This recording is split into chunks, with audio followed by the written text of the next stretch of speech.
सुप्रभात विद्यार्थीगण, आज आप पढ़ेंगे शहर स्वीकारा नामक कविता के प्रश्नोत्तर। तो प्रश्न इस काव्यांश पर आधारित हैं जो मैंने यहाँ लिखी है। तुम्हें भूल जाने की ... सहा नहीं जाता। तो पूरी काव्यांश है। तुम्हें भूल जाने की दक्षिणी ध्रुवी अंधकार अमावस्या, शरीर पर चेहरे पर अंतर में पालूं मैं, झेलूं मैं उसी में नहालूं मैं, इसलिए कि तुमसे ही परिवेष्टित आच्छादित रहने का रमणीय यह उजेला अब सहा नहीं जाता। तो देखिए इस पर आधारित प्रश्न नंबर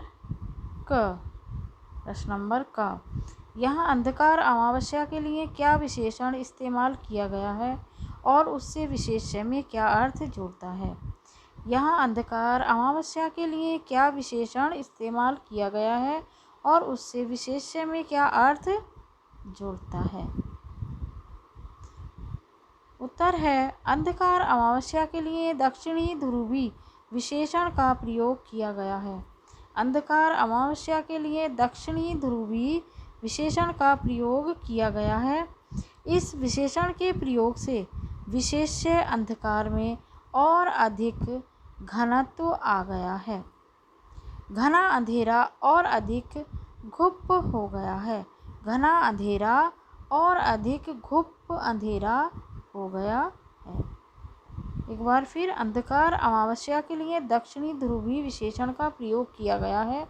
इस विशेषण के प्रयोग से विशेष्य अंधकार में और अधिक घनत्व आ गया है।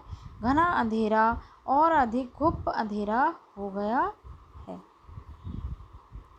अगला प्रश्न है, कवि ने व्यक्ति के संदर्भ में किस स्थिति को अमावस्या कहा है।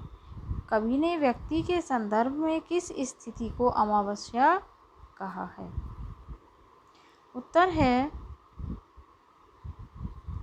कवि ने व्यक्तिगत संदर्भ में अपने प्रिय से दूर अकेले एकांकी जीवन की निराशा और विरह वेदना को अमावस्या कहा है।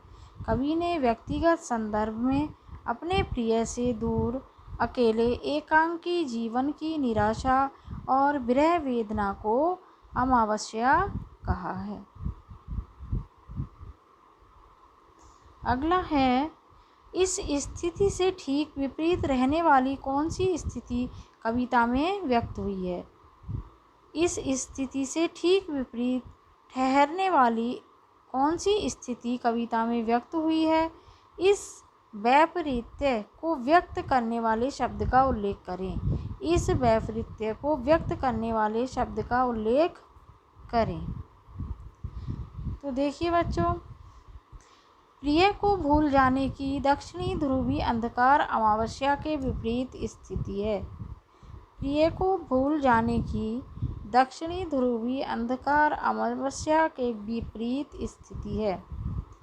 तुमसे ही परिवेष्टित आच्छादित रहने का रमणीय उजेला। तुमसे ही परिवेष्टित आच्छादित रहने का रमणीय उजेला। एक और प्रिय के वियोग की घोर निराशा। एक और प्रिय के वियोग की घोर निराशा गहरी अमावस्या से व्यक्त हुई है। एक और प्रिय के वियोग की घोर निराशा गहरी अमावस्या से व्यक्त हुई है। दूसरी ओर प्रिय के स्नेह का निरंतर उजाला इतना अधिक सघन हो गया है कि अब उसे सहना कठिन हो गया है। इतना अधिक सघन हो गया है कि अब उसे सहना कठिन हो गया है। पहली स्थिति में प्रकाश की एक किरण तक नहीं है। पहली स्थिति में प्रकाश की एक किरण तक नहीं है और दूसरी स्थिति में उजाला चहु ओर अनवरत लिपटा हुआ है। और दूसरी स्थिति में उजाला चहु ओर अनवरत लिपटा हुआ है।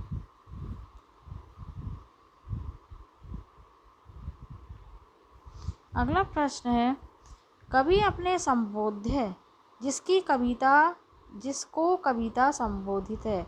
कवि अपने संबोध्य जिसको कविता संबोधित है कविता का तुम को पूरी तरह भूल जाना चाहता है।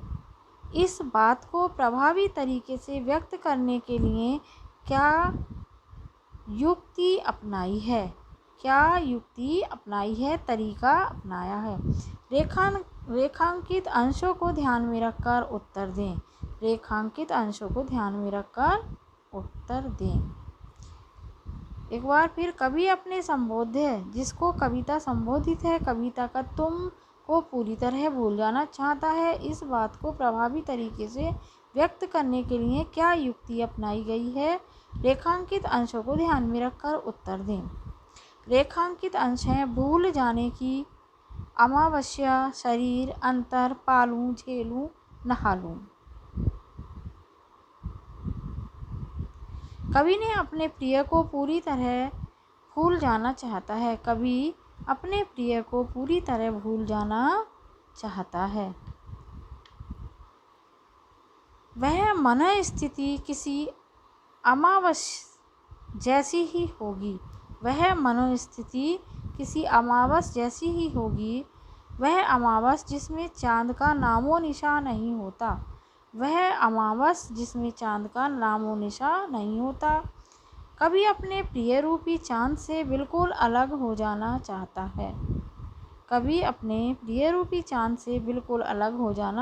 है। वह उसके अभाव के अंधेरे में डूब जाना चाहता है। कैसे? पूरी तरह से, शरीर से, चेहरे से, मन से। वह इस वियोग अंधकार में दुखी होगा, परंतु उसकी कामना है कि वह उसे झेले ही नहीं बल्कि उस वेदना से पूरी तरह ओतप्रोत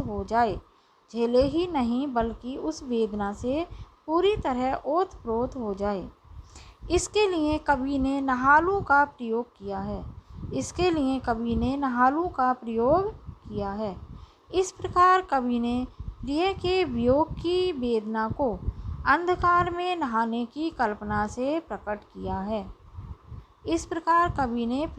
वियोग की वेदना को अंधकार में नहाने की कल्पना से प्रकट किया है। एक बार फिर बच्चों,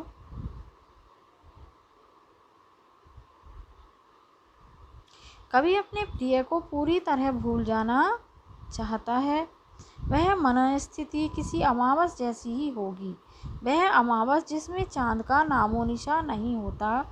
कवि अपने प्रिय रूपी चांद से बिल्कुल अलग हो जाना चाहता है। वह उसके अभाव के अंधेरे में डूब जाना चाहता है, पूरी तरह, शरीर से, चेहरे से, मन से। वह इस वियोग अंधकार में दुखी होगा, परंतु उसकी कामना है कि वह उसे झेले ही नहीं बल्कि उस वेदना से पूरी तरह ओतप्रोत हो जाए। इसके लिए कवि ने नहालू का प्रयोग किया है। इस प्रकार कवि ने प्रिय के वियोग की वेदना को अंधकार में नहाने की कल्पना से प्रकट किया है। धन्यवाद।